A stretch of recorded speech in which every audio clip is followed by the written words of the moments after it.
The Fly Jamaica headache continued for passengers throughout the Christmas holiday as scores were stranded. The airline was unable to secure planes to bring the passengers to their destinations. Here's Javaughn Keyes with a WBR special report. Flying over the Christmas holiday is hectic enough for most passengers, but for those traveling with Fly Jamaica, it was a holiday nightmare. Some 1,200 persons were left stranded in Kingston, Georgetown, Toronto, and New York for as many as 8 days. Everton Hannum was one of them. However, he was stuck in Guyana for 9 days. He says while there, the communication from the airline was sparse at best. It's disgusting, it's frustrating. The lack of communication that I encountered was just appalling. And then they say to you that there's a call center. Well, I use some terms that probably not fit for airplane because of the nature of the thing. But no, they're just, Fly Jamaica, they're not cutting it in this instance. He says he was forced to spend hundreds of US dollars on additional food and accommodation as he waited on Fly Jamaica to find a flight to take him back home. He says the airline is yet to tell him when he will be compensated. In light of the recent issues plaguing aviation in Jamaica, specifically the carrier Fly Jamaica Airways, our news team decided to find out what exactly is in legislation to facilitate compensation for these passengers. So right now, there is nothing in legislation from our perspective for compensation for the passengers. Specifically speaking about those passengers that have not been able to access the services for which they have paid for with a particular carrier over the last few days.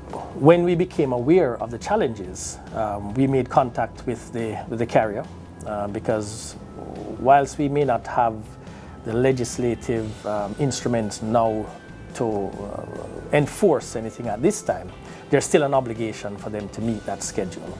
And may I specify that carrier is Fly Jamaica? That carrier is Fly Jamaica. So we have been in contact with them. They have experienced some operational issues, which you're in the aviation industry, you can appreciate the challenges that go with it. They have 2 aircraft. One was in for scheduled maintenance, which was in for longer than anticipated. The other aircraft had an issue and had to go in for unscheduled maintenance. Mr. Williams-Singh says the conversation has started to chart a way forward for local legislation to be enacted that will guide passenger compensation and redress. In terms of the current issue that Fly Jamaica is having with the passengers, and a number of airlines have voluntarily had their own procedures in place how to deal with inconvenienced passengers. Some jurisdictions, the EU, the United States, Canada, the UK, they have actually enacted legislation to deal with it. In Jamaica, we have not yet. We have started the process. We have started communications with the Consumer Affairs Commission since last year to develop a framework for consumer rights as it pertains to aviation activity. Those conversations and consultations continue. We have been in touch with the Consumer Affairs Commission to seek their guidance as to what recourse passengers may have. We are working on a memorandum of understanding with the Jamaica Civil Aviation Authority as relates to all airline passengers. Whatever challenges that they are experiencing in terms of redress, that the Consumer Affairs Commission will handle those. But we are still at a very early stage in that negotiation and that discussion with the Civil Aviation Authority. But we are working together towards a policy as to how exactly we will deal with complaints coming from the airline industry. But those persons who are affected and who are seeking redress, if you are not getting any form of redress from the providers, kindly contact the Consumer Affairs Commission. With frustration growing, the Guyana Civil Aviation Authority summoned Fly Jamaica to a meeting.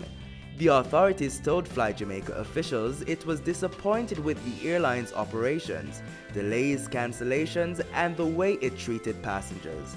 Director of the Guyana Civil Aviation Authority, Edgebert Field, says while the issues with Fly Jamaica aren't serious enough to revoke its license, the airline has work to do to rebuild passenger trust. What they have to do, and I know that they're cognizant of, they have now got to work to win back the confidence of the passengers. I must say that passengers were not happy at all.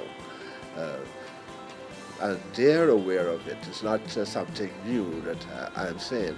They are aware of how the passengers felt during the period. In the meantime, Jamaica's Transport Minister Mike Henry says in light of all the challenges, he'll be writing to Fly Jamaica.